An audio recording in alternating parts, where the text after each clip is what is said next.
عدیل، بات ہو رہی ہے مریم نواز صاحبہ کی واپسی کی، اس بیانیے کی وہ جو لے کر آئی ہیں، جس سے بظاہر لگ یہ رہا ہے کہ وہ ایک بار پھر صرف مخالفین کو ہی ٹارگٹ کریں گی۔ تو کیا نون لیگ میں نواز شریف کا متبادل اب مریم نواز ہیں؟ کیا سب ایسا سمجھیں؟ جی، پہلی بات تو یہ ہے کہ مریم نواز صاحبہ ایک ایسے کریٹیکل ٹائم میں واپس آئی ہیں جب ان کے جماعت کے سب سے بڑے اور اہم کھلاڑی ناکام ہو چکے ہیں، انہوں نے ہاتھ کھڑے کر دیے ہیں، اور جس ان کا جو سٹائل آف ورکنگ تھا، جس پہ وہ نازاں تھے، جس کی وہ مثالیں دیا کرتے تھے، وہ ناکام ہو گیا۔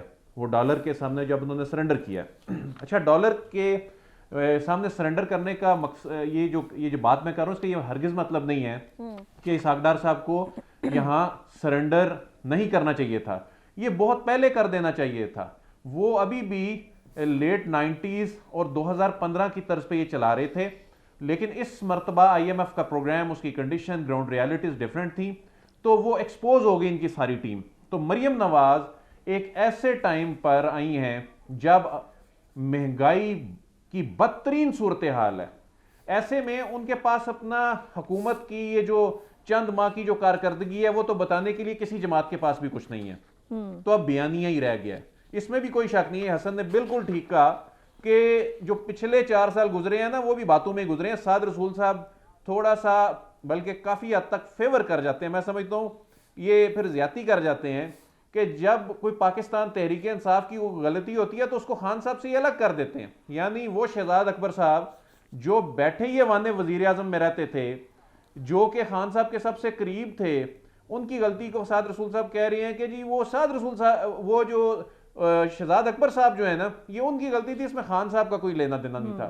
پچھلے دور میں بھی باتیں ہی ہوئی، اور معیشت پچھلے دور میں بھی ٹیکنوکریٹ ہی چلا رہے تھے، ان کی اپنی ٹیمیں تو ہے کوئی نہیں ہے۔ یہ جو کہتے تھے جی یہ اسحاق ڈار صاحب ہیں، انہوں نے کوئی واپس آ کر بہت بڑا کوئی تیر مار لینا ہے، ہم تو اس وقت بھی کہتے تھے اسحاق ڈار صاحب آ کے کچھ نہیں کر سکیں گے۔ وہ پروگرام کی آپ کلپ دیکھ سکتے ہیں، ہم نے اس وقت کہا تھا کہ اسحاق ڈار صاحب کچھ نہیں کر سکیں گے۔ اسحاق ڈار صاحب نے آ کے آرٹیفیشلی جس طرح ڈالر کے ساتھ جو کچھ کیا ہے، ابھی اس کا خمیازہ ہم نے آنے والے دنوں میں بھگتنا ہے۔ ایسے ٹائم پہ مریم نواز کا عوام میں جو جانا ہوگا وہ بہت جو مشکل ہوگا، لیکن اس کے علاوہ ان کے پاس آپشن کیا ہے سوائے اس کے کہ یہ 2017 کی مثال دیں، سوائے اس کے کہ یہ ان کرداروں کے حوالے سے بات کریں، جی عمران خان آ گئے، عمران خان کو لایا گیا، تو میں سمجھتا ہوں کہ یہ اتنا آسان نہیں ہوگا۔ لوگوں کی جو سفرنگ ہیں ان کو ایڈریس کرنا ہوگا، جو کہ ہوتا نظر نہیں آ رہا۔